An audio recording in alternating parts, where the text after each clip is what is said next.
Before the fear begins, hit like and subscribe, don't miss the chills. Tell us where you're watching from, and brace yourself for stories so terrifying, they'll haunt your night.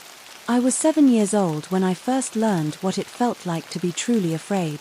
It wasn't the kind of fear that comes from nightmares or scary movies, those things were easy to shake off. This was different.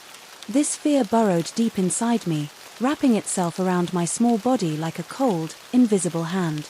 And it all started with a phone call. It was a chilly morning, the kind where the sky stayed grey, and the wind whistled through the trees outside my window. I was home from school, tucked under a blanket on the couch, a box of tissues beside me. My mom had taken my temperature earlier and decided I was too sick to go. She had kissed my forehead before leaving for work, promising to check in later. "Be good, okay," she had said. I nodded, clutching my favorite stuffed bear. The house was empty now, except for me. The air was thick with silence, broken only by the occasional creak of the walls settling. I didn't mind, though. I had the TV on, flipping between cartoons and game shows. And then, the phone rang. It startled me. No one ever called during the day, at least not when I was home alone. The ringing echoed through the quiet house, each chime digging into my skin. I hesitated, then slid off the couch and padded over to the phone on the wall. It was one of those old rotary phones, with a long coiled cord that stretched across the kitchen counter. Lifting the receiver, I pressed it to my ear. "Hello." For a moment, all I heard was static, like a distant whisper. Then, a voice rough and deep, like someone who smoked too much, came through the line. "What are you doing home from school?" I felt my chest tighten. My fingers gripped the phone cord so hard it hurt. "Who is this?" I asked, my voice barely above a whisper. Silence. A long, dragging silence that made my heart pound. Then, a chuckle. Low, gravelly, almost amused. "You shouldn't be home," the voice said. I slammed the phone down. My hands were trembling as I backed away, staring at the phone as if it might come to life. The house suddenly felt bigger, the walls stretching farther apart, the corners darker. I told myself it was a prank, a wrong number. But deep down, something didn't feel right. I tried to shake it off, returning to the couch, pulling my blanket up to my chin. The TV flickered, filling the room with colorful images and laughter, but I wasn't watching anymore. My mind was stuck on that voice. And then, the phone rang again. I jumped, my heart hammering against my ribs. I didn't want to answer it, but I felt like I had to. What if it was my mom? What if she had forgotten something and was calling to check on me? Swallowing hard, I forced myself to get up.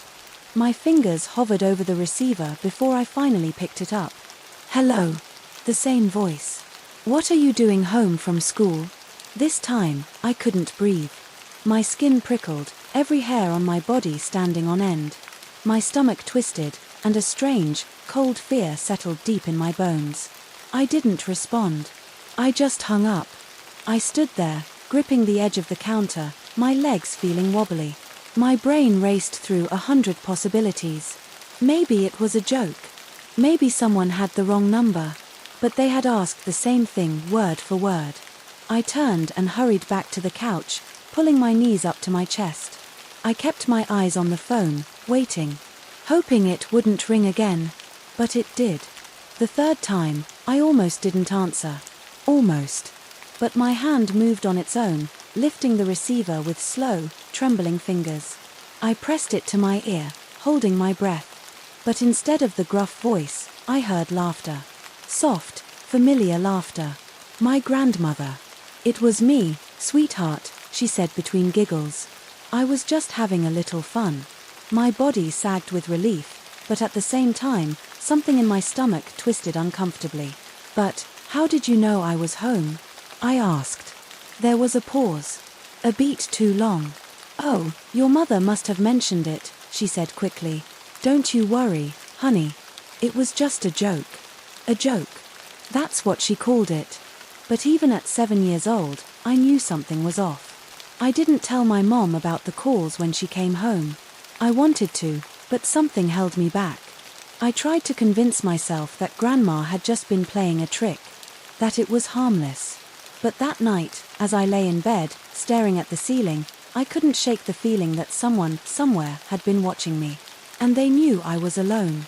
The days after the phone calls were strange. I tried to push them out of my mind, to tell myself it really was just a prank from Grandma, but something about it still didn't sit right with me. I hadn't told my parents. Every time I tried, my throat felt tight, like something was warning me to stay quiet. Maybe it was just my imagination. Maybe I was just overthinking everything. But a part of me couldn't shake the feeling that something was wrong. And then, the knocking started. It was late at night, probably past midnight. The house was quiet, with only the occasional creak of the wooden floorboards as the house settled. I was curled up in bed, hugging my stuffed bear, drifting in and out of sleep when I heard it. A soft knock. I thought at first that it was my parents, maybe checking on me. But then I realized the sound wasn't coming from my bedroom door. It was coming from outside my window. My entire body froze.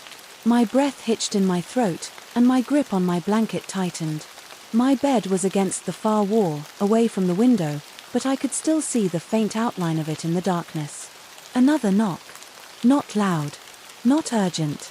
Just patient. Like someone was waiting for me to open it. I squeezed my eyes shut, willing myself to believe I was dreaming. That it was the wind. That it was nothing. And then, the doorknob to my room rattled. I nearly screamed. My stomach dropped, and my heart slammed against my ribs so hard it hurt. The doorknob twisted slightly, like someone was testing it, checking if it was locked. I buried myself under the covers, barely able to breathe. I didn't dare move. The air in the room felt colder, heavier, like something else was in there with me. And then, silence. I don't know how long I lay there, too scared to move, but at some point, exhaustion took over, and I fell asleep. The stranger in the hallway. The next morning, I woke up feeling drained, like I hadn't slept at all. Sunlight streamed through my window, making everything seem normal again. Maybe I had imagined it. Maybe it was just leftover paranoia from the phone calls. But then, at breakfast, my mom frowned at me. "You look pale," she said. "Are you feeling worse?" I shook my head quickly, stuffing a piece of toast into my mouth. I didn't want to talk about it. "Well," she sighed, sipping her coffee, "at least you got some sleep." I stopped mid-bite. "What do you mean?" I asked slowly. She gave me a confused look. "I checked on you last night. You were out like a light." My stomach turned. "You checked on me?" My voice came out quieter than I intended. She nodded. "Yeah, around midnight. I heard you moving around, so I thought maybe you were awake. But when I looked in, you were already asleep." My hands felt cold. My fingers gripped the edge of the table. Someone had been at my door. Someone had rattled the knob. And it wasn't my mother. The phone calls return. That afternoon, I was alone again. My mom had gone to work, and my dad wouldn't be home until later. I tried to distract myself with TV, but my mind kept drifting back to last night.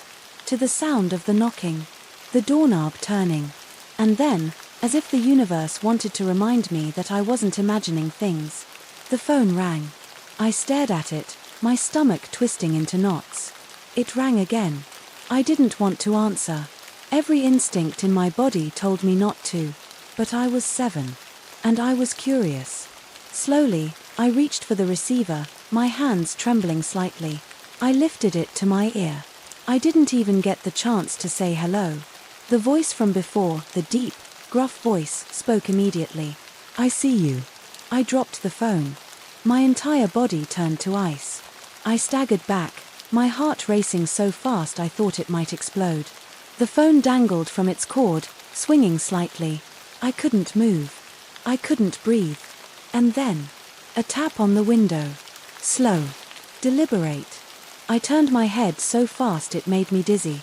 At first, I didn't see anything. Just the backyard, the fence, the empty street beyond. But then, movement. A shadow.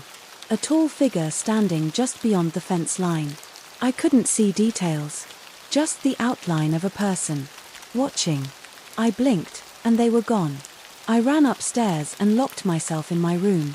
The whisper in the night. That night, I refused to sleep. I kept my lamp on, my blankets pulled up to my chin. I told myself that it was nothing, that I had imagined the shadow. But deep down, I knew better. Sometime in the early hours of the morning, as my eyelids grew heavy, I heard it again. The whisper. It wasn't the phone this time. It was in my room. "Why are you home?" I gasped, sitting up so fast I almost fell out of bed. My breath came in sharp, shallow bursts. My hands clenched the blankets so tightly my knuckles turned white. The room was empty, but I wasn't alone. I felt it. The presence. The weight of unseen eyes on me.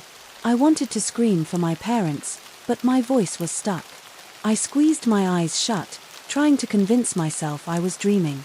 And then, something touched my foot. A light, bare leather brush against my ankle. I lost it. I screamed, kicking wildly, scrambling to the edge of my bed. My door burst open a second later, my dad rushing in, his face filled with panic. What happened? I couldn't answer. I was shaking too hard, pointing at the foot of my bed. But there was nothing there. The realization. My parents dismissed it as a nightmare. They tucked me back into bed, assured me everything was fine. But it wasn't. The next day, I finally told my mother about the phone calls. Her face paled. "You never told me this," she said quietly. I shrugged. I thought it was Grandma. A muscle in her jaw twitched. "Sweetie," she said slowly. "Grandma never called you." I blinked. "What?" "She didn't call." I asked her. I felt cold all over again. But I swallowed hard. She was laughing. She said it was a joke. My mother shook her head. "Grandma never called, honey." My stomach twisted violently. If it wasn't her, then, who was it? And how did they know I was home alone? I didn't sleep that night. Not really. Every sound in the house sent my heart racing. Every creak, every distant hum of the fridge, every shift of the wind outside, I was aware of all of it. Because I knew. I knew someone, or something, was watching me. I lay curled up in bed, knees to my chest, eyes locked on my bedroom door. It was closed. It had to stay closed. But I was afraid it wouldn't. I must have dozed off at some point because the next thing I knew, a sound jolted me awake. Thump. A slow, heavy sound. My breath caught in my throat. Another thump. It was coming from downstairs. I lay frozen, barely breathing. The sound was deliberate, heavy footsteps moving through the house. Not hurried, not frantic, just exploring. I tried to tell myself it was my father. Maybe he had woken up for a glass of water. Maybe he was checking the locks. But then, the footsteps started coming up the stairs. Step. By. Step. Not my father. I wanted to scream, but I was too scared to make a sound. The steps reached the top of the stairs. Silence. Then, a soft knock on my door. I almost stopped breathing. Knock. Knock. Slow. Patient. Waiting. I squeezed my eyes shut, wishing I could disappear into the blankets. My entire body was shaking. The doorknob turned. Oh God. It twisted, as if someone was testing it. Trying to see if it was locked. It wasn't. My hands gripped the blanket so tightly my fingers hurt. Then, the door creaked open. A sliver of darkness stretched across my floor as the door swung open just a little. Not all the way. Just enough. I couldn't see anything in the hallway. But I felt it. Something was there. Watching. I wanted to scream for my parents, but my voice wouldn't come out. I could only watch as the door inched open wider. And then, a whisper. "Why are you still awake?" The voice wasn't loud. It was right next to my ear. My body reacted before my brain did. I threw myself out of bed, scrambled to the door, and slammed it shut with all my strength. I locked it. And then, silence. I pressed my ear against the wood, my entire body trembling. Nothing. No footsteps retreating. No whispers. No movement. Just silence. But I knew it was still there. Waiting. The window incident. The next morning, I was pale and exhausted. My mother noticed immediately. "You're not feeling well, are you?" she said, gently brushing my hair back. I shook my head. I wasn't sick. I was scared. But how could I tell her? How could I explain what happened? So I lied. I told her I had a nightmare. That was easier. That made sense. She believed me. Or at least, she didn't press further. I tried to go about my day like normal. I stayed in the living room, watching cartoons, pretending everything was fine. And then, around noon, it happened again. I was sitting on the couch, eating a sandwich, when I felt it. That prickling feeling. Like someone was watching me. Slowly, I turned my head toward the large living room window. At first, I saw nothing. Just the bright afternoon sun. The trees swaying in the breeze. And then, movement. A shadow. Standing just beyond the window. Tall. Still. Just watching me. The air caught in my lungs. For a second, I thought it was a trick of the light. Maybe a tree branch moving. Maybe a reflection. But then, the shadow moved. Closer. I couldn't see details. Just the shape of a person.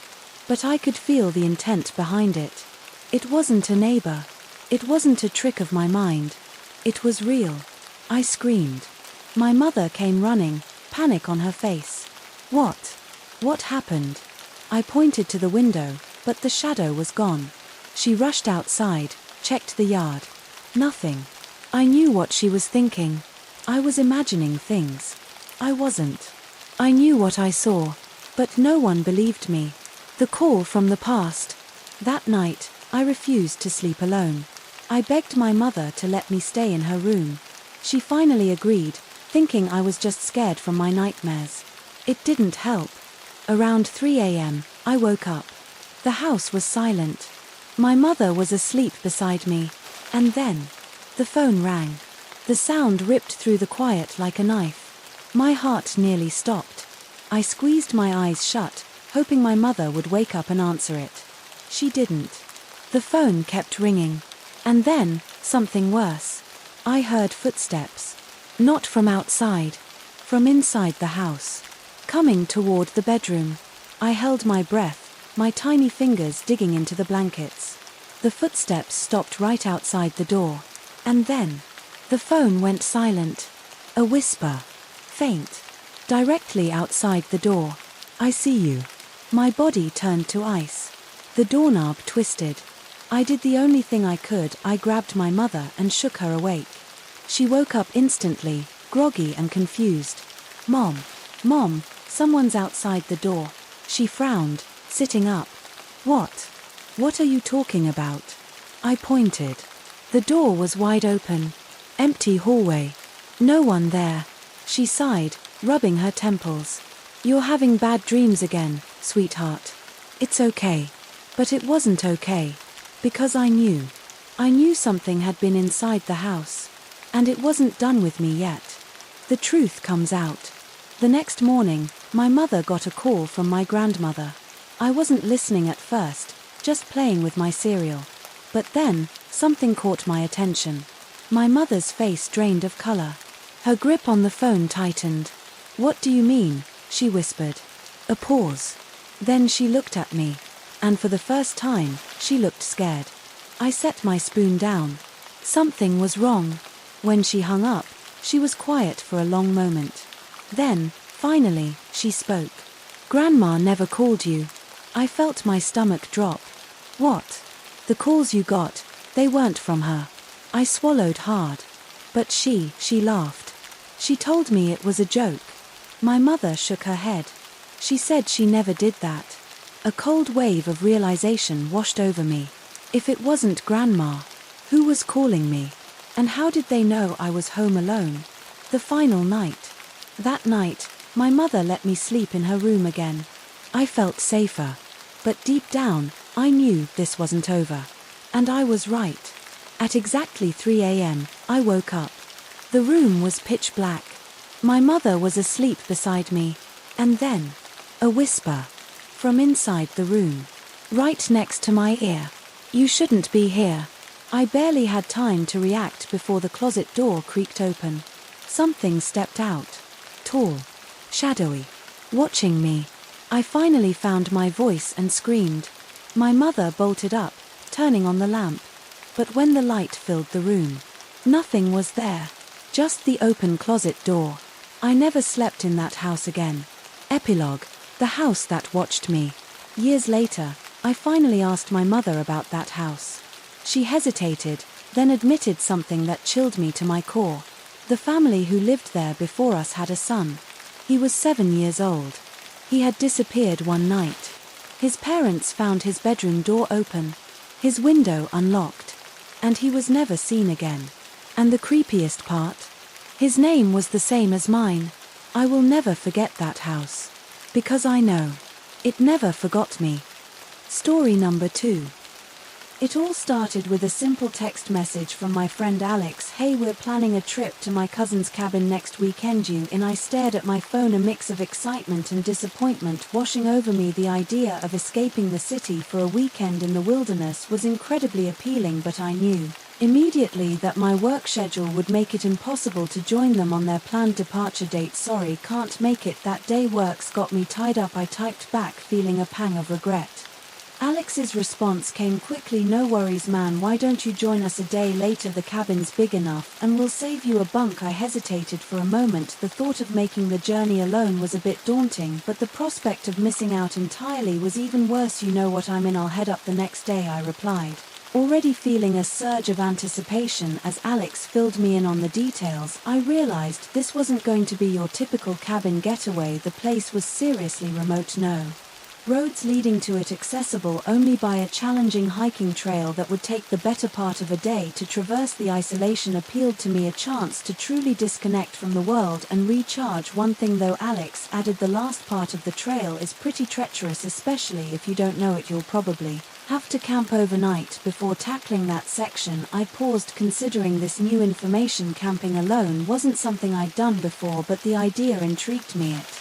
It would be an adventure, a chance to prove something to myself. "No problem," I responded, trying to sound more confident than I felt. "I'm up for the challenge." As I ended the conversation with Alex and started to plan for the trip, I couldn't shake a strange feeling, a mix of excitement and apprehension. Little did I know this solo camping experience would turn out to be far more than the simple adventure I was anticipating. The week leading up to the trip flew by. In a flurry of preparation, I threw myself into researching solo camping tips, watching countless YouTube videos, and reading through wilderness survival guides. Despite never having camped alone before, I was determined to be as prepared as possible. I made multiple trips to the outdoor supply store, each visit adding to my growing collection of gear. A compact one-person tent, a state-of-the-art sleeping bag rated for low temperatures, a portable stove, water purification tablets. My list seemed endless. The salesperson, a grizzled old man with a beard that would make a lumberjack jealous, eyed me with a mixture of amusement and concern. "First time soloing, he asked as I piled my items on the counter. I nodded, trying not to let my nervousness show. "Is it that obvious?" He chuckled, a deep rumbling sound that seemed to come from his very core. "You've got that look about you."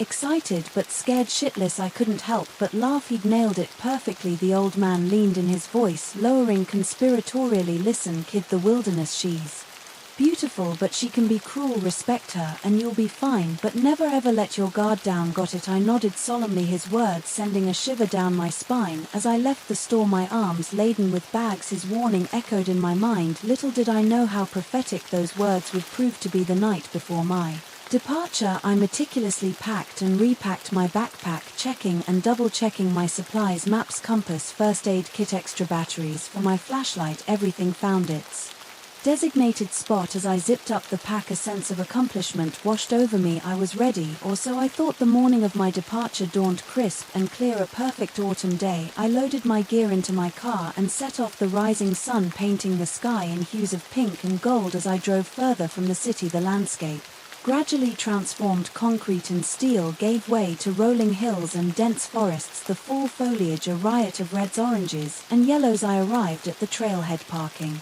Not just as the sun reached its zenith, a few other cars were scattered about, likely belonging to my friends who had set out the day before I shouldered my pack, its weight a reminder of the journey ahead, and took my first steps onto the trail. The initial part of the hike was relatively easy, a well-maintained path winding through dappled woods. The air was crisp and clean, filled with the earthy scent of fallen leaves and pine. As I walked, I felt the stresses of city life melting away, replaced by a growing sense of peace and connection with nature. However, as the hours wore on and the trail became more challenging, that peace was gradually replaced by physical exertion. The path grew steeper, riddled with rocks and tree roots that threatened to trip me at every step. My pack, which had felt manageable at first, now seemed to grow heavier with each passing mile. By late afternoon, I was exhausted but exhilarated. I had covered a good distance, but I knew I still had a long way to go. As the shadows lengthened and the light began to fade, I started to look for a suitable campsite. The old man's words from the store came back to me: respect the wilderness and never let your guard down. Just as I was beginning to worry that I'd have to set up camp in less than ideal conditions, I stumbled upon a small clearing. It was perfect.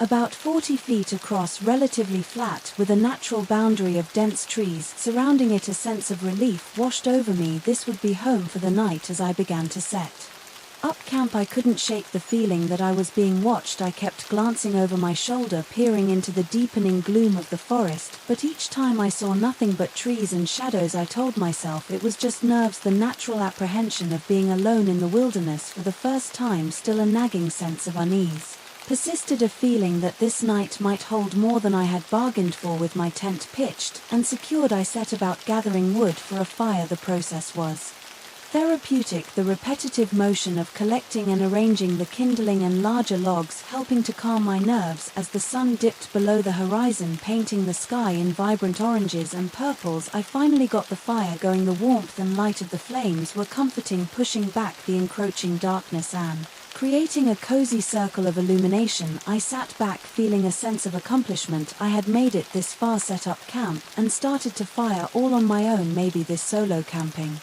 thing wasn't so daunting after all. As the stars began to appear in the darkening sky, I busied myself with dinner preparations. I pulled out the pack of hot dogs I brought along, finding a suitable stick to use as a makeshift roasting spit. The sizzle and pop of the hot dogs over the fire, combined with the crackling of the flames, created a soothing soundtrack to the evening. After dinner, I treated myself to the quintessential camping dessert, s'mores, the combination of gooey marshmallow, melted chocolate and crisp graham cracker was heavenly, and for a moment all my earlier anxieties melted away like the chocolate on my tongue. As I sat there basking in the fire's glow and enjoying the peaceful solitude, I began to reflect on the day's journey. The physical challenge had been invigorating, pushing me out of my comfort zone and showing me what I was capable of. There was something profoundly satisfying about relying solely on myself, carrying everything I needed on my back. However, as the night wore on, that sense of peaceful solitude began to shift into something less comfortable. The darkness beyond the fire's reach seemed to grow deeper, more oppressive. The sounds of the forest, which had been a pleasant backdrop during the day, now took on a more ominous tone. It started with small noises, the rustle of leaves, the snapping of twigs. At first I dismissed them as the natural sounds of the woods at night, but as time passed I couldn't shake the feeling that these sounds had a pattern to them. It was as if something was moving around the clearing, circling just beyond the reach of the firelight. I tried to rationalize it. The woods were full of nocturnal animals. After all, it was probably just a curious fox or raccoon drawn by the scent of my dinner. But as the circling continued, making 4 or 5 complete revolutions around the clearing, my unease grew. Finally, unable to bear the suspense any longer, I decided to investigate. As soon as I stood up, the noises ceased abruptly. In the sudden silence, I could have sworn I heard something larger moving quickly away through the underbrush. I stood there for a long moment, my heart pounding, straining my ears for any further sounds, but the woods had gone eerily quiet, as if holding its breath, shaking off the lingering sense of unease. I told myself it was just my imagination running wild. I was alone in the woods for the first time. Of course, I was a bit jumpy. Deciding it was time to turn in for the night, I carefully extinguished the fire, making sure every ember was out as darkness Engulfed the clearing, I retreated to my tent, zipping myself securely inside. Despite my earlier scare, exhaustion soon overtook me, and I drifted off into a fitful sleep, unaware that the night's events were far from over. I'm not sure how long I slept before the whispers began. At first they insinuated themselves into my dreams, a barely audible murmur that I couldn't quite make out. Gradually, as I hovered in that little space between sleep and wakefulness, I became aware that the whispers were real. Coming from just outside my tent, my eyes snapped open, heart pounding in my chest. I lay perfectly still, hardly daring to breathe as I strained my ears to make sense of what I was hearing. The voice or voices I couldn't be sure were just above a whisper, the words indistinct and muffled. For a wild moment I wondered if it could be my friends, having perhaps decided to come looking for me, but no, that made no sense. They were miles away at the cabin, and in any case, why would they be whispering outside my tent in the middle of the night? As I listened, I realized I couldn't understand what was being said. It didn't sound like English or any language I recognized. The syllables were strange, almost guttural, with an odd rhythmic quality that sent shivers down my spine. I don't know how long I lay there, frozen in fear, listening to those impossible whispers. It could have been minutes or hours. Time seemed to lose all meaning in the face of this inexplicable phenomenon, just as I was starting to wonder if I was losing my mind, if this was all some vivid hallucination brought on by the stress of camping alone. Something happened that proved all too real. A hand, or something like a hand, pressed against the side of my tent down near my feet. In the faint moonlight filtering through the tent fabric, I could see the clear impression of fingers pressing insistently against the nylon. Panic surged through me, jolting me into action. I sat up quickly, a strangled cry escaping my lips. The reaction was instantaneous. Whatever was outside my tent took off at a sprint, crashing through the underbrush with a speed that seemed impossible for the dense forest surrounding my campsite. For a long moment I sat there in the darkness, my breath coming in ragged gasps, my mind reeling from what had just happened. When I finally gathered the courage to unzip the tent and peer outside, flashlight in hand, the clearing was empty. The beam of light revealed nothing but trees and shadows, no sign of whatever had been out there moments before. With shaking hands I examined the spot where the hand had pressed against the tent. I half expected to find a muddy print or some other tangible evidence of the encounter, but there was nothing. The fabric was clean and undisturbed. Sleep was out of the question. After that I spent the rest of the night huddled in my sleeping bag, flashing light clutched in my hand, jumping at every sound. As the first faint light of dawn began to filter through the trees, I had never been so glad to see the sun. As soon as it was light enough to see clearly, I broke camp with a speed born of desperation. My hands shook as I packed up my gear, constantly glancing over my shoulder at the surrounding woods. Every rustle of leaves, every snapping twig sent a jolt of fear through me. I didn't bother with breakfast, couldn't even stomach the thought of food. All I wanted was to get out of there, to put as much distance as possible between myself and whatever had visited my camp in the night. The hike that day was a blur of paranoia and exhaustion. The trail, which should have become easier as it approached the cabin, seemed to grow more challenging with each step. Or maybe it was just my frayed nerves and lack of sleep making everything more difficult. I pushed myself hard, barely stopping for rest or water. The events of the night played on a loop in my mind, the whispers, the hand on the tent, the impossible speed of whatever had fled into the woods. None of it made sense, and yet I couldn't deny what I'd experienced as I hiked. I tried to rationalize what had happened. Could it have been some kind of animal? But what animal whispers in an unknown language? A person then, but who would be out there in the middle of nowhere, and why would they flee like that? The more I thought about it, the less sense it made. The forest, which had seemed so welcoming yesterday, now felt oppressive and alien. Every shadow held potential threats. Every unexpected sound made me flinch. I found myself constantly looking back over my shoulder, half expecting to see something emerging from the trees behind me. It was late afternoon by the time I finally caught sight of the cabin. The wave of relief that washed over me was so intense it nearly brought me to my knees. I stumbled the last few hundred yards, my legs weak with exhaustion and residual fear. As I approached, I could hear the sounds of laughter and conversation drifting from the cabin. The normality of it was jarring after the surreal experience of the night before. For a moment I hesitated at the edge of the clearing, suddenly unsure of how to explain what had happened or if I even should, but then the door opened and Alex stepped out onto the porch. The look of concern on his face when he saw me told me I must have looked at as bad as I felt. "Hey man, we were starting to worry about you. Are you okay?" he called out, jogging over to meet me. I opened my mouth to respond, to tell him everything that had happened, but looking at his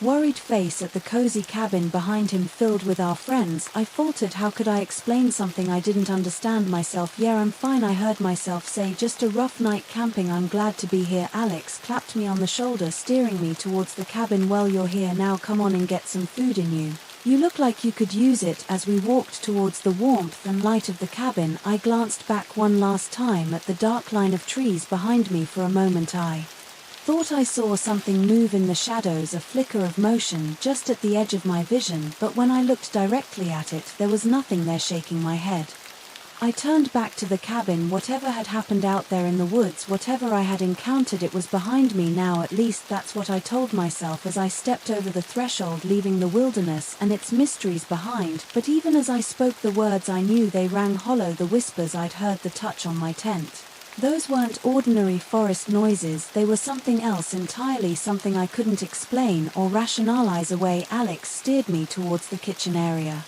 pressing a cold beer into my hand. "Here, you look like you could use this. Dinner's almost ready. Lisa's famous chili. It'll warm you right up." I nodded gratefully, taking a long swig of the beer. The familiar taste helped ground me, reminding me that I was safe now, surrounded by friends. As I sank into one of the chairs at the kitchen table, I felt some of the tension begin to leave my body. Lisa, Alex's girlfriend and our designated chef for the trip, ladled out a generous portion of chili into a bowl and set it in front of me. The spicy aroma made my stomach growl, reminding me that I hadn't eaten since the previous night's campfire hot dogs. As I ate, my friends chatted around me, filling me in on their hike up to the cabin and the adventures they'd had while waiting for me to arrive. I tried to engage, to lose myself in their stories and laughter, but my mind kept drifting back to the clearing and the unsettling events of the night. "So how was your solo camping experience?" Tom asked, his tone light and curious. "Think you'd do it again?" I froze for a moment, my spoon halfway to my mouth. How could I answer that? The truth was, the thought of camping alone again filled me with dread, but I couldn't explain why without sounding crazy. "It was interesting," I finally said, choosing my words carefully. "Definitely a learning experience." Tom nodded, seemingly satisfied with my vague answer, but I caught Sarah giving me a quizzical look. Her brow furrowed slightly. She opened her mouth as if to say something, then seemed to think better of it and turned back to her conversation with Lisa. As the evening wore on, I found myself relaxing slightly. The warmth of the cabin, the good food, and the companionship of my friends began to push the memories of the previous night to the back of my mind, but they didn't disappear entirely. Every now and then a sudden noise from outside, a branch scraping against the window, the hoot of an owl, would make me jump, my heart racing, as I half expected to hear those eerie whispers again. When it came time for bed, I felt a surge of relief. The cabin had 4 small bedrooms, each with bunk beds I was sharing with Alex, and the thought of not being alone as I slept was immensely comforting. As I lay in the bottom bunk, listening to Alex's steady breathing above me, I stared at the ceiling, my mind racing. Should I tell someone about what had happened? Would they even believe me if I did? And if it was real, what exactly had I encountered out there in the woods? Sleep was a long time coming, and when it finally did, it was filled with unsettling dreams of shadowy figures and whispered words in an unknown tongue. I woke the next morning to the smell of coffee and the sound of muffled conversation from the main room. For a moment, disoriented by the unfamiliar surroundings, I felt a surge of panic. Then I remembered where I was, safe in the cabin, surrounded by friends. As I made my way to the kitchen, I found most of the group already up and about. Lisa was at the stove flipping pancakes, while others nursed mugs of coffee around the table. "Morning, sleepyhead." Alex greeted me cheerfully. "We were starting to wonder if you were going to sleep all day." I mumbled a greeting, gratefully accepting the mug of coffee Sarah held out to me. As I sipped the hot, bitter liquid, I felt some of the fog in my brain begin to clear. "So what's the plan for today?" I asked, hoping to divert attention from my late appearance and disheveled state. "We were thinking of hiking up to the ridge," Tom said, spreading a Map out on the table. There's supposed to be an amazing view of the valley from up there. The others nodded enthusiastically, but I felt a knot form in my stomach. The thought of going back into those woods filled me with dread, but how could I explain my reluctance without revealing what had happened? Sounds great, I heard myself say.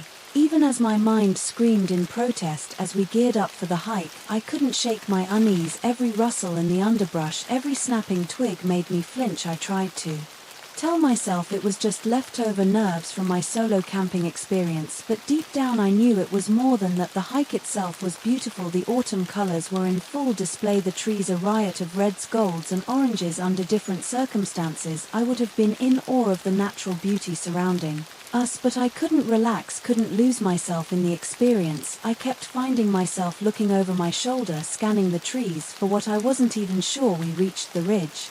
Around midday, the view was indeed spectacular. The valley spread out below us like a patchwork quilt of forest and meadow. As my friends and nod taking photos and pointing out landmarks, I stood slightly apart, my eyes drawn to the dense forest we had just traversed. Hey, you okay? Sarah's voice startled me out of my reverie. She had approached quietly, her face etched with concern. I turned to her, ready to brush off her question with another vague reassurance, but something in her expression stopped me.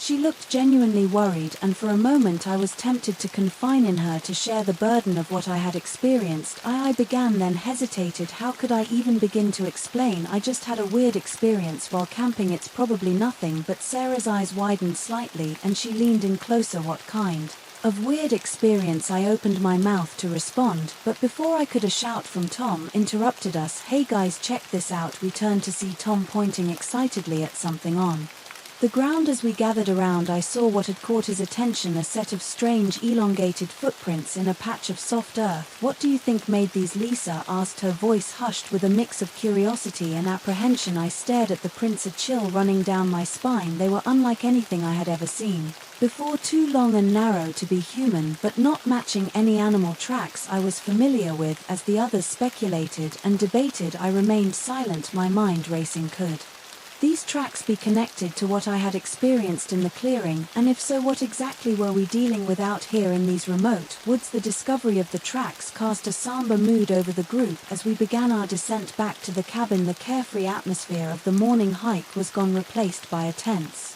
vigilance. Even those who had dismissed the tracks as nothing unusual seemed affected by the change in atmosphere. As we walked, I found myself falling into step beside Sarah. She glanced at me, her expression a mix of curiosity and concern. So she said quietly, ensuring the others couldn't overhear, what were you going to tell me before about your weird experience? I hesitated, weighing my options. Part of me desperately wanted to share what had happened, to have someone else validate my experience, but another part feared being dismissed, or worse, thought crazy. It's complicated, I finally said. I'm not even sure what happened, to be honest.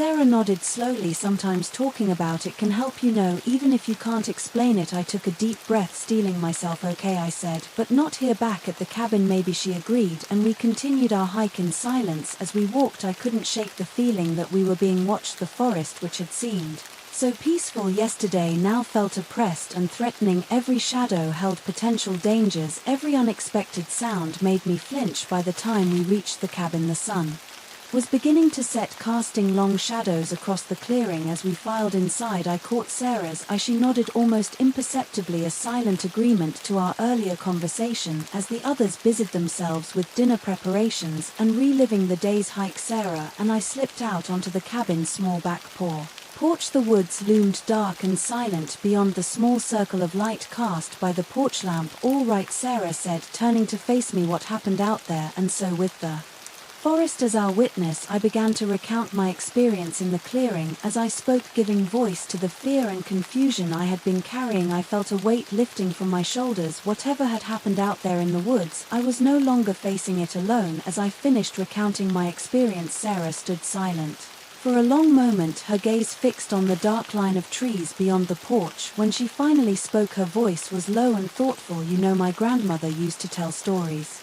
About these woods, she said, still not looking at me. Old stories passed down through generations. I always thought they were just fairy tales meant to keep kids from wandering too far into the forest. I felt a chill that had nothing to do with the cool evening air. What kind of stories? Sarah turned to face me, her expression serious. Stories about the forest folk, creatures that weren't quite human, that lived deep in the woods where people rarely ventured. They were said to be curious about humans, but also dangerous if crossed. I stared at her, my mind racing. Could there be some truth to these old stories? Could they explain what I had encountered? Did these stories mention anything about the forest folk whispering or moving incredibly fast? I asked, hardly daring to breathe as I waited for her answer. Sarah nodded slowly. The whispers were said to be how they communicated with each other, and yes, they were supposed to be incredibly quick and agile in the forest, able to disappear in the blink of an eye. A shiver ran down my spine. The parallels to my experience were uncanny, but surely these were just stories, myths born from the human tendency to create explanations for the unknown. But that's impossible, I said, more to convince myself than anything else. These are just old tales, right? There has to be a rational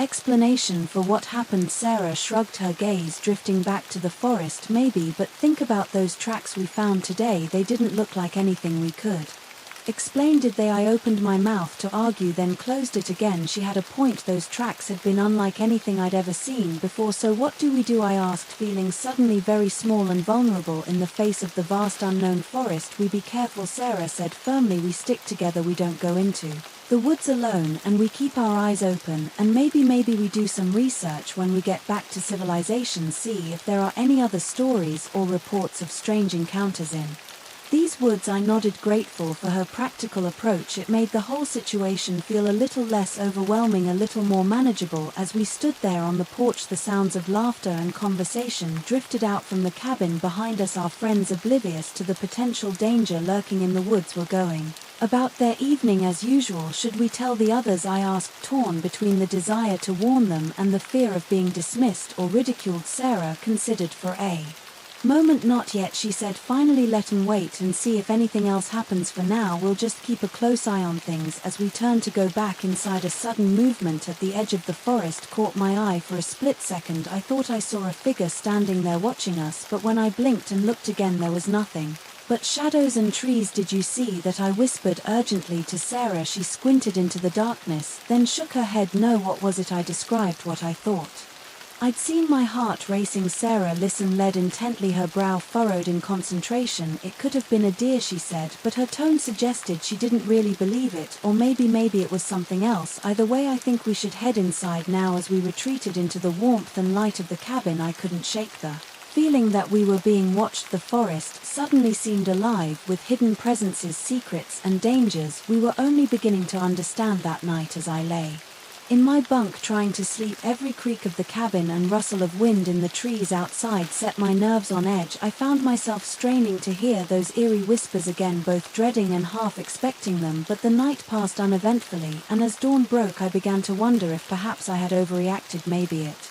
had all been a product of my imagination, fueled by the stress of camping alone for the first time. Yet as I looked out the window at the misty forest beyond, I couldn't quite convince myself of that. Something was out there, something that defied easy explanation, and I had a feeling that before this trip was over, we might just come face to face with the truth behind the legends of the forest folk. Little did I know the real adventure and danger was only just beginning. The next few days passed in a strange mix of normally and underlying tension. On the surface, our group continued with the planned activities, hiking, fishing in the nearby stream, telling stories around the campfire at night. But for Sarah and me, every excursion into the woods was tinged with a heightened awareness, a constant vigilance for anything out of the ordinary. We didn't see anything as overtly strange as the tracks we'd found that first day, but there were oddities, moments when the forest would fall unnaturally silent, as if holding its breath, glimpses of movement just at the edge of our vision, gone when we turned to look directly. Once, while on a hike, I could have sworn I heard that eerie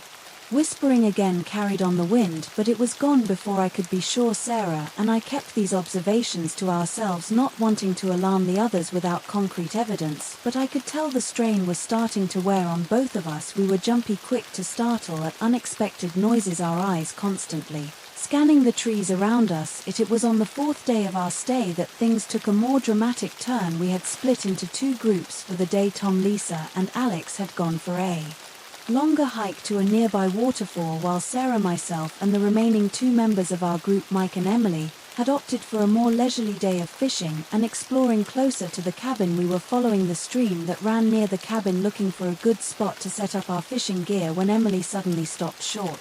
"Guys," she said, her voice tight with alarm. Look at this. We gathered around. Where she was pointing, there in the soft mud of the stream bank, was a set of footprints. They were similar to the ones we'd found on the ridge, elongated with strange proportions that didn't match any animal we knew, but these were fresher, the edges still crisp and well-defined. What made these? Mike asked, his earlier skepticism about our caution in the woods now replaced by clear unease. Sarah and I exchanged a glance. This was the moment we'd been half expecting, half dreading. Concrete evidence that something unusual was indeed in these woods. "We're not sure," Sarah said carefully, "but we've seen tracks like these before, and there have been other things, strange noises, movements in the trees," as Sarah began to explain some of our observations.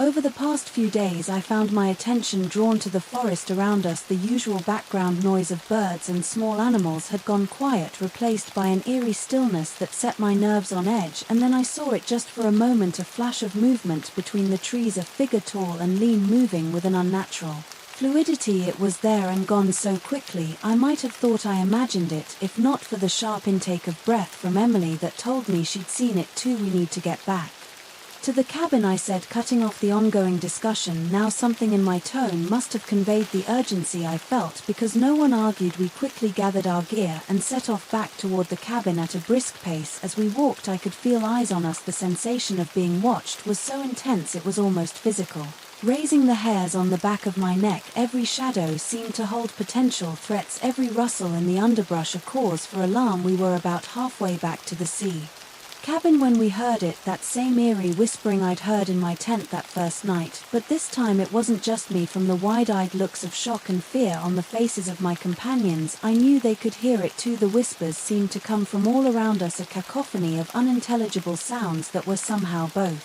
enticing and terrifying. They rose and fell in pitch, sometimes sounding almost melodic, other times harsh and guttural. "Run!" Sarah shouted, breaking the spell of fear that had momentarily frozen us in place. We took off at a sprint, our fishing gear forgotten in our haste to escape. The forest seemed to come alive around us, branches reaching out as if to grab us, roots rising up to trip our feet. The whispers followed us, sometimes seeming to come from right beside us, other times from far away. As we ran, I caught glimpses of movement in my peripheral vision, tall, lithe figures darting between the trees with impossible speed and grace, but every time I tried to look directly at them, they vanished, leaving me questioning if I'd really seen anything at all. We burst out of the tree line into the clearing where the cabin stood, gasping for breath and wildly with fear. The sudden silence was almost as shocking as the whispers had been. It was as if we'd crossed some invisible boundary beyond which our pursuers couldn't or wouldn't follow. What was that? Emily panted, her face pale with shock. Before anyone could answer, the cabin door burst open. Tom, Lisa, and Alex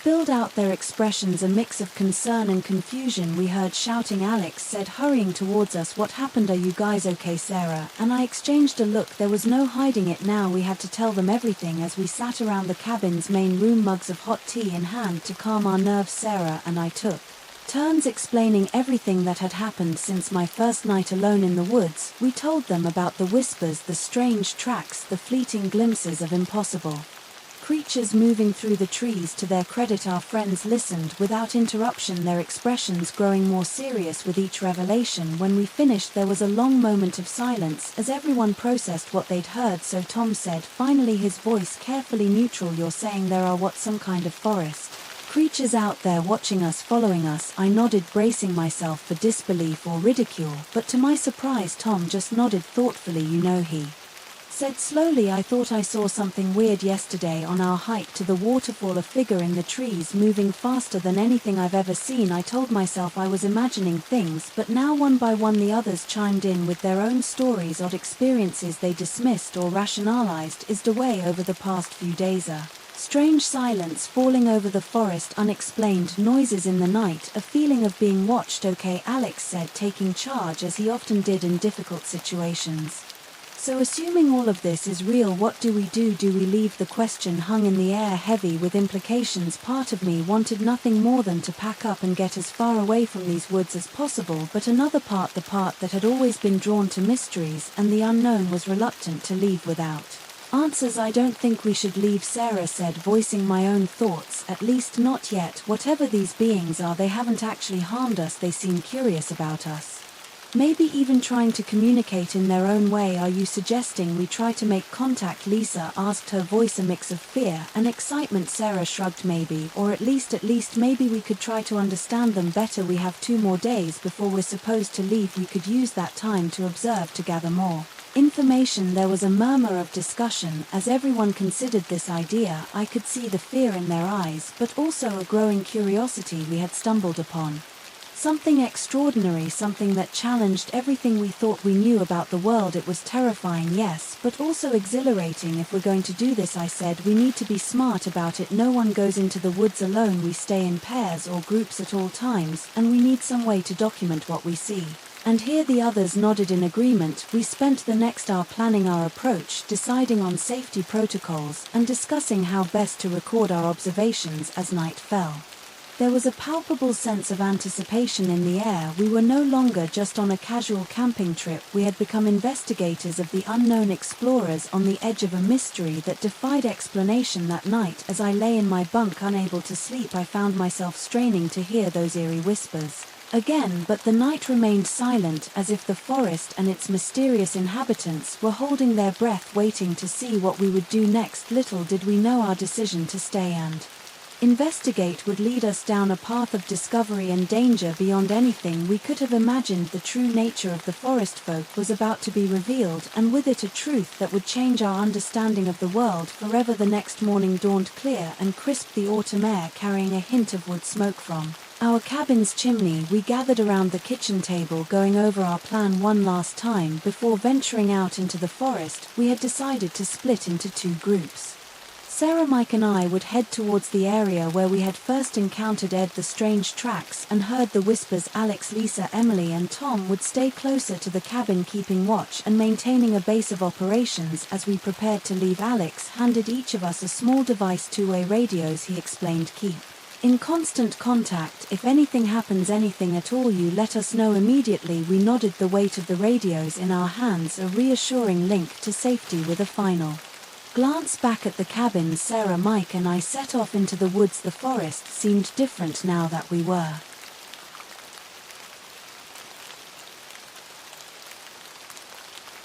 actively looking for signs of the unknown. Every shadow held potential secrets, every unexpected sound a possible clue. We moved slowly, our senses on high alert, cameras and voice recorders at the ready. For the first hour nothing unusual happened. We found a few more of the strange tracks, photographing them meticulously and taking measurements, but of the creatures themselves we saw no sign. It was nearing midday when everything changed. We had stopped in a small clearing to rest and eat a quick lunch, when Sarah suddenly stiffened, her eyes fixed on a point just beyond the tree line. There, she whispered, her voice barely audible. Do you see it? I followed her gaze, my heart pounding. At first I saw nothing but trees and shadows, then slowly a figure seemed to materialize from the very bark of a large oak tree. It was tall, easily 7 feet in height, with a slender, almost ethereal build. Its skin was a mottled pattern of browns and greens that seemed to shift and change as it moved, blending perfectly with the forest around it. But it was the face that truly captured my attention. Large almond-shaped eyes of a deep forest green regarded us with unmistakable intelligence. There was no nose that I could discern, and the mouth was just a thin line that didn't move as a series of soft whistles and clicks emanated from it. Oh my God. Mike GD beside me, it's real, they're real. As if in response to his words, more figures began to appear from the surrounding trees. 5, then 10, then more than I could count. They moved with an otherworldly grace, their bodies seeming to flow rather than walk. I raised my camera with shaking hands, hardly daring to breathe as I snapped photo after photo. Sarah was whispering a running commentary into her voice recorder while Mike stood frozen, his eyes wide with a mix of fear and wonder. The beings made no move to approach us, but neither did they retreat. They simply stood there watching us with those large inscrutable eyes. The forest had fallen completely silent, as if holding its breath in anticipation of what would happen next. Slowly, careful not to make any sudden movements, I reached for the radio at my belt. "Alex," I whispered into it, "are you there? You need to get out here now. We've made contact." There was a burst of static, then Alex's voice came through, tense with excitement and concern. "We're on our way. Don't move, don't do anything to provoke them." As we waited for the others to arrive, one of the beings, the first one we had seen, took a step forward. Its movement was so fluid it seemed to glide across the forest floor. It stopped about 10 feet away from us, its head tilted slightly to one side in what seemed like curiosity. Then, to our utter amazement, it spoke. The sound was unlike anything I had ever heard before, a complex series of whistles, clicks, and what sounded almost like wind through leaves, but underneath it all I could have sworn I heard words, not in English, not in any language I recognized, but definitely words. "Sarah," her voice shaking with excitement, whispered into her recorder, "they're trying to communicate. They're actually trying to talk to us." As the being continued its strange speech, more of its kind moved forward to join it. They formed a loose semicircle around us, their eyes never leaving our faces. I had the unsettling feeling that they were studying us just as intently as we were studying them. Just then we heard the sound of running feet and breaking branches. Alex and the others burst into the clearing, their faces flushed with exertion and excitement. They skipped to a halt as they took in the scene before them. For a long moment humans and forest beings regarded each other in silence. Then slowly, deliberately, the being who had spoken raised one long-fingered hand in what was unmistakably a gesture of greeting. We stood on the precipice of something monumental, a first contact scenario that would change everything we thought we knew about our world and our place in it. As I raised my own hand in response, I couldn't help but wonder what would happen next, and how would this encounter change us, all of us, forever? The next few hours passed in a blur of excitement and frantic activity. We set up a makeshift research station in the clearing, cameras and audio equipment trained on our newfound forest companions. The beings seemed content to stay watching us with those large enigmatic eyes as we scurried about our tasks. Alex, who had some linguistics background from college, took charge of trying to establish communication. He started with simple gestures, pointing to himself and saying his name, then pointing to various objects and naming them. The forest beings watched intently, occasionally mimicking his gestures with their fluid grace. It was Lisa who made the breakthrough, a biology major. She had been recording the various sounds the beings made, trying to discern patterns. "Guys," she called out excitedly, "I think I've got something." We gathered around her laptop as she played back a series of recordings. "Listen," she said, pointing to the sound waves on the screen. "There's a definite structure here. It's not random noise. This is a language." As we listened more closely, we began to hear it too. The whistles and clicks weren't just random sounds. They had rhythm, repetition, variations that suggested meaning. It was utterly alien, yet undeniably a form of communication. "But how do we decode it?" Tom asked, voicing the question on all our minds. "We start simple," Alex said, a determined glint in his eye. "Basic concepts, yes, no, here, there. We use gestures, pictures, anything we can think of to establish a common ground." And so began one of the most extraordinary afternoons of our lives. We drew pictures in the dirt, acted out simple scenarios, pointed to colors and shapes in our surroundings. The forest beings watched, listened, and gradually began to respond. It was slow at first. Their concept of language was so different from ours that finding ground was a challenge, but as the hours passed we began to make progress. We learned that a certain whistle-click combination meant yes, while another meant no. We figured out how they referred to themselves and to us. As night began to fall, we had established a rudimentary form of communication. It was limited, fraught with potential misunderstandings, but it was a start. We had taken the first steps towards bridging the gap between our world and theirs, but our excitement was tempered by a growing awareness of the enormity of what we had discovered. These beings, intelligent, communicative, utterly non-human, had been living alongside us undetected for who knows how long. What did that mean for our understanding of the world, of ourselves? As we prepared to return to the cabin for the night, the leader of the forest beings, the one who had first approached us, made a series of sounds we had come to associate with return and sun. We took it to mean they wanted us to come back tomorrow. "We'll be back," Alex assured them, using a combination of words and gestures we hoped they would understand. We have so much more to learn. As we hiked back to the cabin, our minds reeling from the day's events, I couldn't shake the feeling that we were on the brink of something monumental. We had made first contact with an intelligent non-human species. The implications were staggering, but as we emerged from the tree line into the clearing where our cabin stood, a sobering thought struck me: what would happen when our trip was over, when we had to return to the world beyond these woods? How could we possibly keep this discovery a secret, and what would happen if we didn't? As we settled in for the night, our conversation turned to these weighty questions.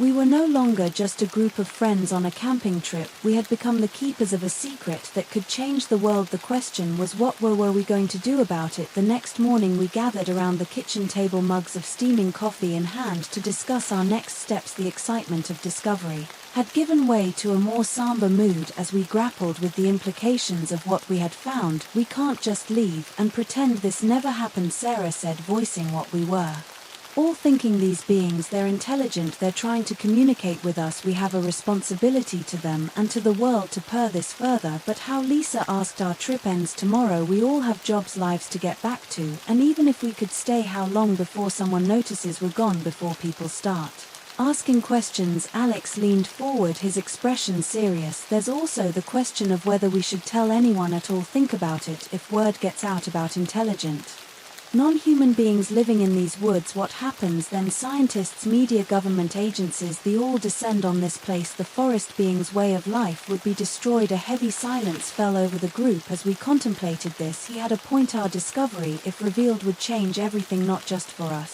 but for the forest beings as well. "But don't we have an obligation to share this knowledge?" Tom argued. "This could revolutionize our understanding of intelligence, of life itself. It could change how we view our place in the world." The debate raged on, each of us grappling with the ethical implications of our discovery. Did we have the right to keep this secret? Did we have the right to reveal it? There were no easy answers. In the end, we came to a tentative decision. We would continue our attempts at communication for the remainder of our stay, gathering as much information as we could, but we would not for now reveal our discovery to the outside world. We would take time to consider all the implications, to try to understand more about the forest beings and their wishes before making any irreversible decisions. With this uneasy compromise reached, we prepared to head back into the forest, but as we stepped outside we were met with an unexpected sight. The leader of the forest beings was standing at the edge of the clearing, alone, waiting for us. It made a series of sounds we had come to associate with follow and important. Then it turned and began to move into the forest with that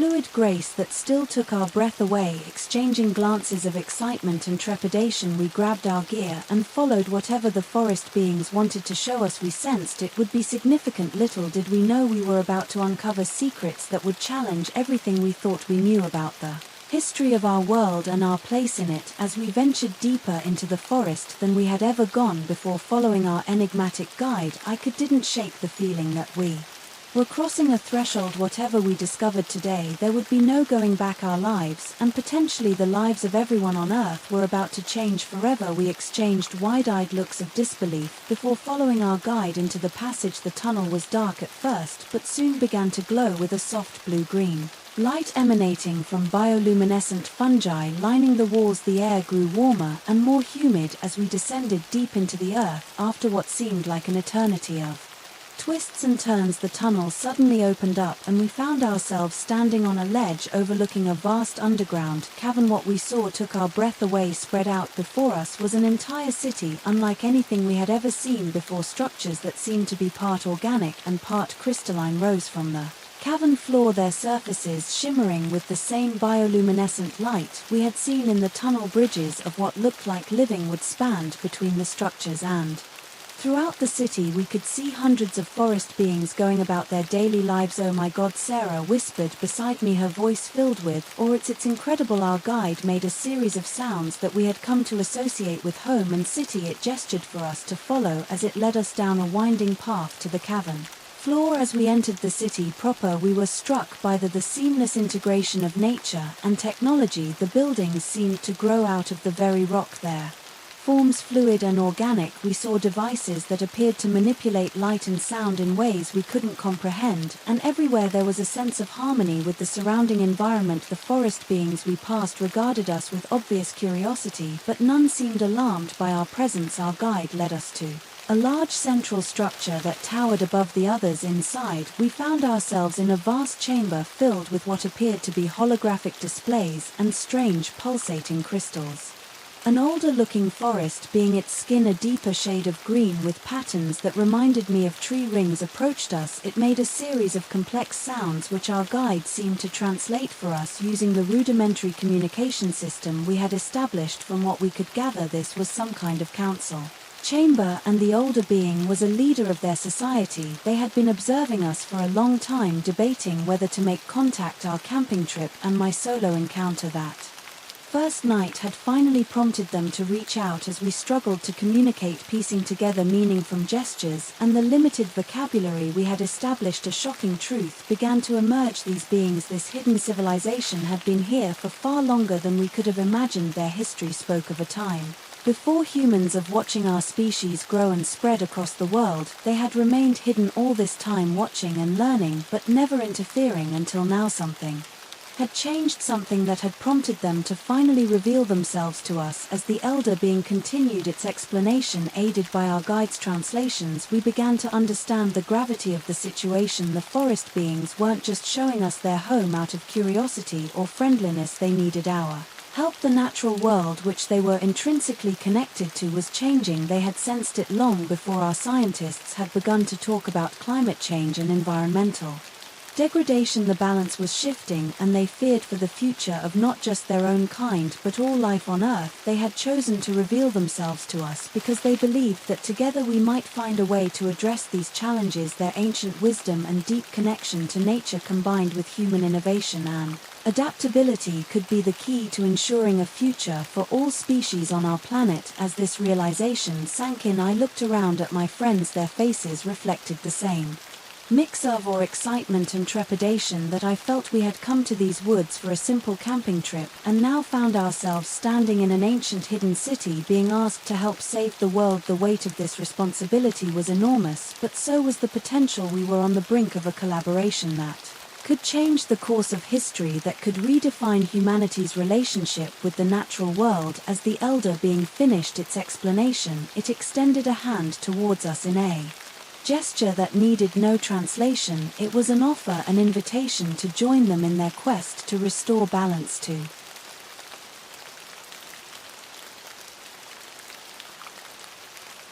our shared world. With hearts pounding and minds reeling, we reached out to accept whatever challenges lay ahead, whatever obstacles we might face in bridging our two worlds. We knew that this was just the beginning of an extraordinary journey, a journey that would not only change our lives but potentially the future of our entire planet. The next few hours were a whirlwind of activity as we attempted to establish a more comprehensive method of communication with the forest beings. Alex and Lisa worked tirelessly, combining their knowledge of linguistics and biology to create a rudimentary translation system. It was far from perfect, but it allowed us to begin exchanging more complex ideas. As our understanding grew, so did our amazement at the depth and breadth of the forest beings' knowledge. They had been observing and documenting the changes in the environment for centuries, accumulating a wealth of data that dwarfed our own scientific records. Through a combination of their holographic technology and our digital devices, we began to piece together a picture of the global changes they had observed. The patterns were clear and deeply troubling. The delicate balance of ecosystems worldwide was shifting at an unprecedented rate, with consequences that were only beginning to manifest. "This is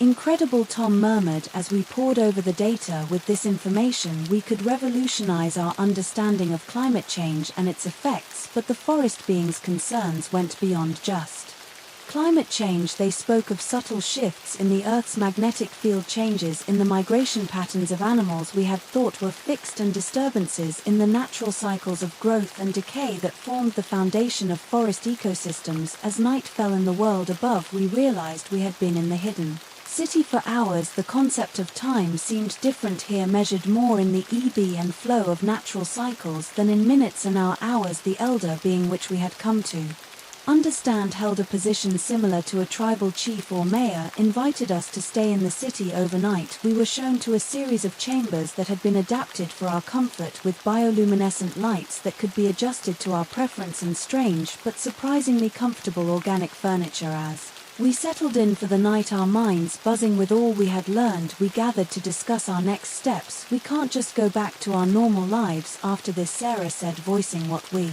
We're all thinking we have a responsibility now, not just to the forest beings but to the entire planet. Alex nodded in agreement. But we need to be smart about how we proceed. If we go public with this information too quickly without a solid plan, it could cause panic or worse, lead to the forest beings being exploited or harmed. We debated long into the night, weighing our options and responsibilities. By the time exhaustion finally overcame us, we had the outline of a plan. We would return to our world, but not to our old lives. Instead, we would use our respective skills and connections to begin laying the groundwork for a gradual revelation of what we had discovered. Tom, with his background in environmental science, would begin compiling and analyzing the data the forest beings had shared. Lisa would use her biology expertise to study the unique physiology of the forest beings and their symbiotic relationship with their environment. Alex would work on developing more advanced translation tools to facilitate better communication. As for Sarah and me, we would be the liaison between our world and theirs, coordinating our efforts and ensuring that the wishes and well-being of the forest beings remained at the forefront of our endeavors. As I drifted off to sleep that night in a chamber deep beneath the Earth's surface,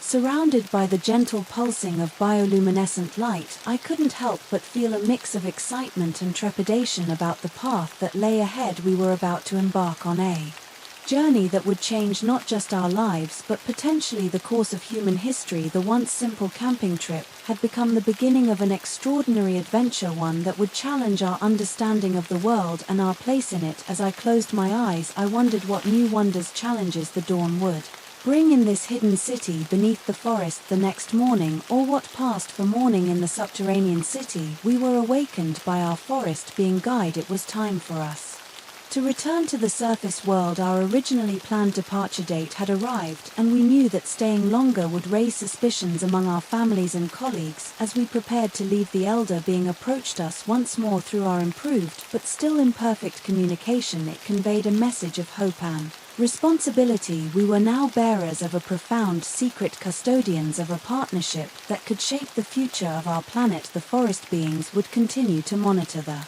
changes in the environment and would be in contact with us through means they would reveal later. With heavy hearts and minds brimming with new knowledge, we bid farewell to the hidden city. Our guide led us back through the winding tunnels to the forest above. As we emerged into the dappled sunlight of the woodland, it felt as though we were awakening from a dream. But the small communication device the forest beings had given us, a crystal that seemed to pulse with an inner light, was a tangible reminder of the reality of our experience. The hike back to our cabin was filled with quiet contemplation. Each of us was lost in thought, grappling with the enormity of what we had discovered and the task that lay ahead of us. The forest, which had seemed so mysterious IOUs and foreboding just days ago, now felt like a second home, a place filled with hidden wonders and ancient wisdom. As we packed up our belongings and prepared to leave the cabin, we made a pact we would stay in constant contact, coordinating our efforts to gradually introduce the world to the existence of the forest beings and the critical environmental information they had shared. We also vowed to protect the location of the hidden city, understanding the importance of maintaining the forest beings' privacy and security. The drive back to civilization was surreal. The mundane sights of highways, gas stations, and suburban sprawl seemed somehow both familiar and alien. After our extraordinary experience, we parted ways with promises to begin our work immediately, each of us heading back to our respective lives with a new sense of purpose. In the weeks and months that followed, we threw ourselves into our tasks. Tom began publishing papers on new environmental data, careful to obscure its true source. Lisa made breakthroughs in her research, introducing concepts of symbiotic biology that were inspired by the forest beings but presented as theoretical models. Alex worked tirelessly on advancing translation algorithms, ostensibly for use in decoding animal communication. Sarah and I coordinated it all, using the crystal communication device to stay in touch with the forest beings and ensure our actions aligned with their will. As we also began carefully sounding out potential allies, open-minded scientists, environmentalists, and policymakers who might be receptive to the truth when the time came to reveal it. It wasn't easy. There were times when the burden of our secret felt overwhelming, when the magnitude of the task before us seemed insurmountable, but in those moments we would remind ourselves of the hidden city beneath the Trees of the ancient and wise beings who had trusted us with their friendship and their knowledge. As the seasons changed and our work progressed, we knew we were on the cusp of something monumental. The day would soon come when we would need to reveal the truth to the world, but for now we worked in secret, guided by the wisdom of the forest and the hope for a better future. Our camping trip had ended, but our true journey, one that would reshape our understanding of the world and our place in it, had only just begun. 5 years have passed since that fateful camping trip that changed our lives forever. In that time we've made remarkable progress, but our work is far from over. The world is slowly becoming aware of the forest beings, though the full truth is still known only to a select few. We've carefully orchestrated a